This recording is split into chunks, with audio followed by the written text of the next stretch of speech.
When we're extremely high and people get excited and say, hey, this is going to go on forever, usually it will collapse eventually of its own weight.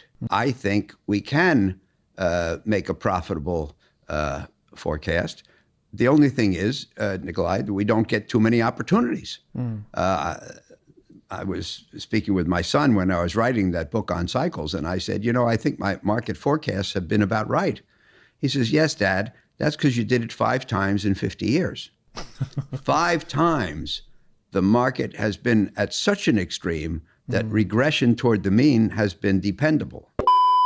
If you want to know how you can make money investing and even avoiding losing money in the next stock market crash, you need to listen to what legendary Howard Marks has to say. Thankfully for us, in a recent interview, Mark shared his 6 investing principles that he uses to invest successfully. These are the exact principles that he used to become a billionaire and built his firm Oaktree into one of the most successful firms on all of Wall Street. Now let's get into it. Howard Marks's first investment principle is the concept of risk control. What is your investment philosophy now? What is it? My philosophy is, I guess it's Oaktree's philosophy, 6 very simple points. Number 1, risk control. I believe it's easy to make money in the market. That's especially true in the good years, and most years are good years. The challenge, the real skill, is to make money with the risk under control, so that if it turns out to be a bad year instead, you won't do too badly. There's an old saying in investing that everyone is a genius during a bull market. When stock prices go up rapidly, it can make people feel like they are a stock market genius. However, according to Howard Marks, the true test of investment skill, however, isn't how you perform when stock prices are rising in an ultra bull market. Instead, it's how you perform when the stock market is declining. To demonstrate what Howard Marks means by this, let's take the example of Cathie Wood, portfolio manager of the ARK Innovation Fund. Cathie Wood generated incredibly impressive returns during the era of zero interest rates, when profitless tech companies and SPACs were seeing massive increases in their stock prices. Wood generated an 87% return in 2017, a 36% return in 2019, and a staggering 153% return in 2020. These returns had some people even going as far as to call her the next Warren Buffett. However, rising interest rates due to persistently high inflation caused the stock prices for the speculative companies Cathie Wood was invested in to plunge. This resulted in a negative 24% return in 2021 and a whopping 67% decline in 2022. These dramatic declines in Cathie Wood's fund caused her to go from being called the next Warren Buffett to being named by Morningstar one of the greatest wealth destroyers of the decade, losing her investors a cumulative $14 billion. Over the last 5 years, Wood's ARK Innovation ETF has returned a cumulative roughly 12%. Compare that to the S&P 500 index return of 88% over that time period. That 12% is also before factoring in the 0.75% annual fee that Wood charges her investors. After factoring in those fees, Wood's investors would have been better off keeping their money in a high-yield savings account. The story of the rise and fall of Cathie Wood demonstrates Howard Marks' concept of risk control perfectly. It's not enough to outperform only during the good times of a bull market. It is equally, if not even more important, to avoid losing money when the stock market inevitably takes a turn for the worse. This leads us into Howard Marks' second investment principle, consistency. Take a listen. Number 2 is consistency. My clients don't want results that are all over the lot and at the top 1 year and at the bottom the next. So we try to be just consistently a little bit above the middle, but then thanks to risk control in the really bad years, we do bounce up to the top. I'm going to let you in on one of the biggest secrets to getting rich by investing. Are you ready for it? The secret to getting rich by investing isn't what most people think. It's not about discovering the next Apple or Nvidia stock, although that definitely doesn't hurt. Instead, the secret to getting rich in the stock market is consistency. Let me show you what I mean. Meet John here. John invested $25,000 when he was 20 years old. Assuming a 7% return, how much money do you think John will have when he is 65? Seriously, take a second to make a guess. Okay, have a number in your head? Great. The answer is over $500,000. Absolutely wild. All from a boring, consistent 7% return. Well, what if we take that return up to 8%? That $500,000 number jumps up to a whopping $800,000. At 9%, that number skyrockets to a staggering $1.2 million. This example demonstrates the amazing wealth-building power of consistency. Consistency allows compound interest to work its magic. But how exactly can you generate those consistent returns? This brings us to number 3 on the list: focus on inefficient markets. Number 3, I believe there's such a thing as market efficiency, and we target only the less efficient markets. Well, first of all, I think market efficiency is a very important concept. My experience as an investor over the years showed me why, and introduced me to the limits on knowing more than others.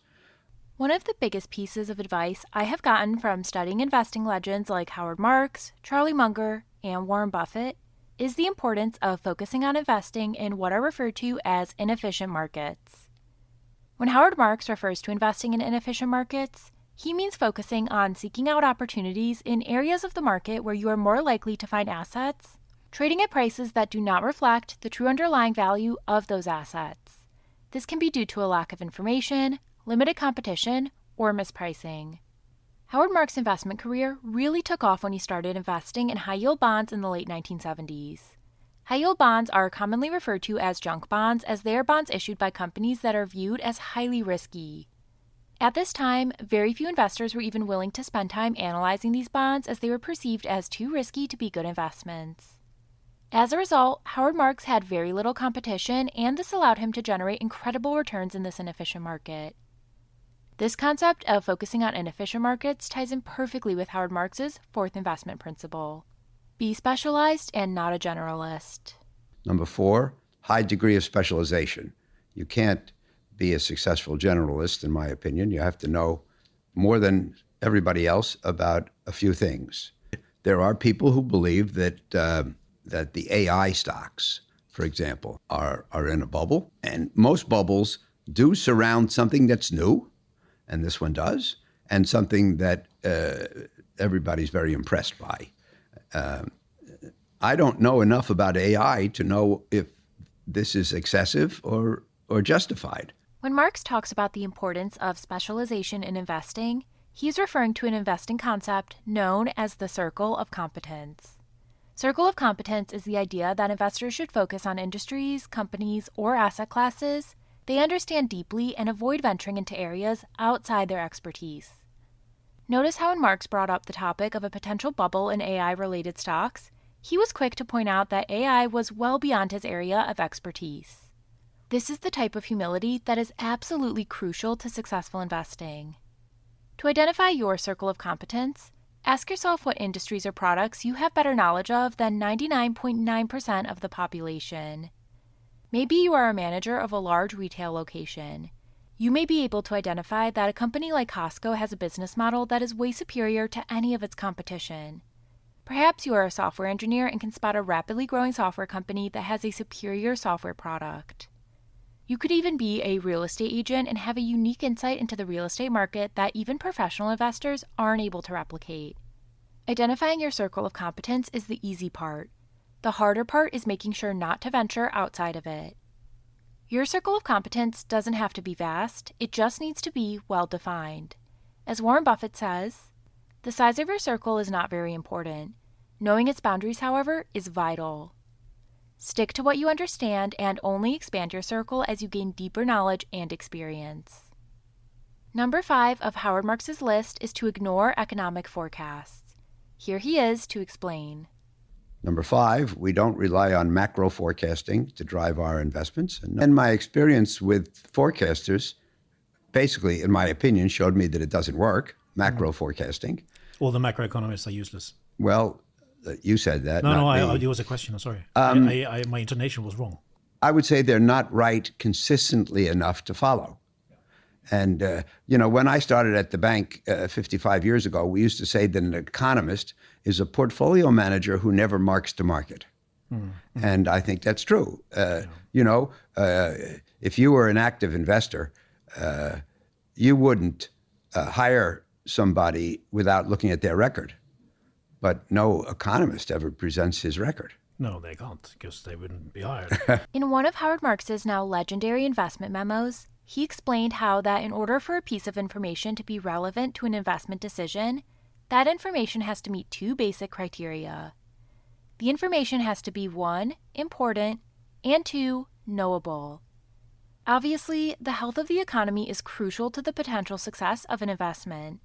The strength or lack thereof of an economy impacts the profitability of a company and ultimately how much the stock is worth.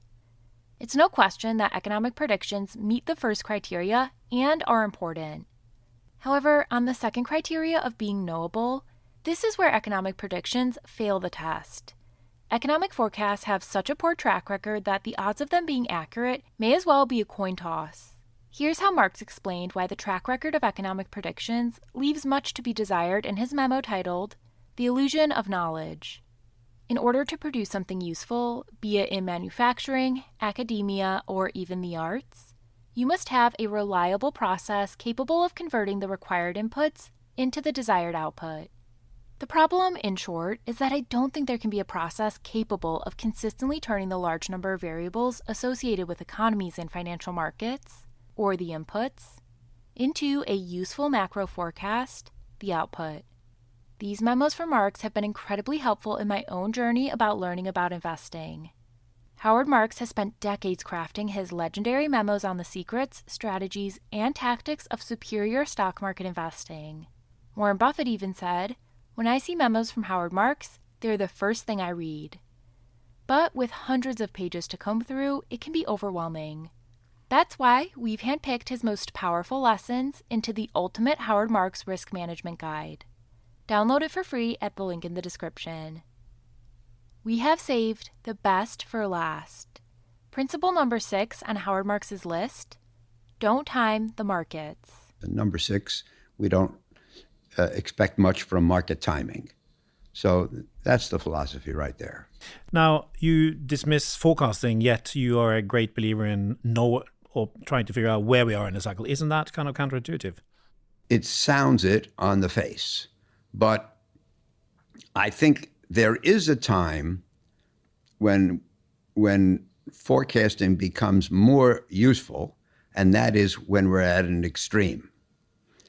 Now, think about what I said a minute ago, that the biggest mistake people make is to believe that a process, once in operation, will continue nonstop forever. That's what takes markets to extreme highs, which we call bubbles, and lows, which we call crashes. But when we're extremely high and people get excited and say, hey, this is going to go on forever, usually it will collapse eventually of its own weight. So when the market is crazy high or crazy low, I think we can make a profitable forecast. The only thing is, Nikolai, that we don't get too many opportunities. I was speaking with my son when I was writing that book on cycles, and I said, I think my market forecasts have been about right. He says, yes, Dad, that's because you did it 5 times in 50 years. 5 times the market has been at such an extreme that regression toward the mean has been dependable. Not in terms of when it will happen or what will cause it or how fast it'll happen, but the fact that it will. So there we have it. These 6 investment principles have been absolutely critical for Howard Marks throughout his career, allowing him to become a billionaire and building out one of the most highly respected investment firms on the planet. If you've made it this far in the video, it is obvious that you are serious about investing. Since that is the case, make sure to check out this video of Howard Marks here because, as you can see in these comments, it has had a huge positive impact on people. I will see you over there.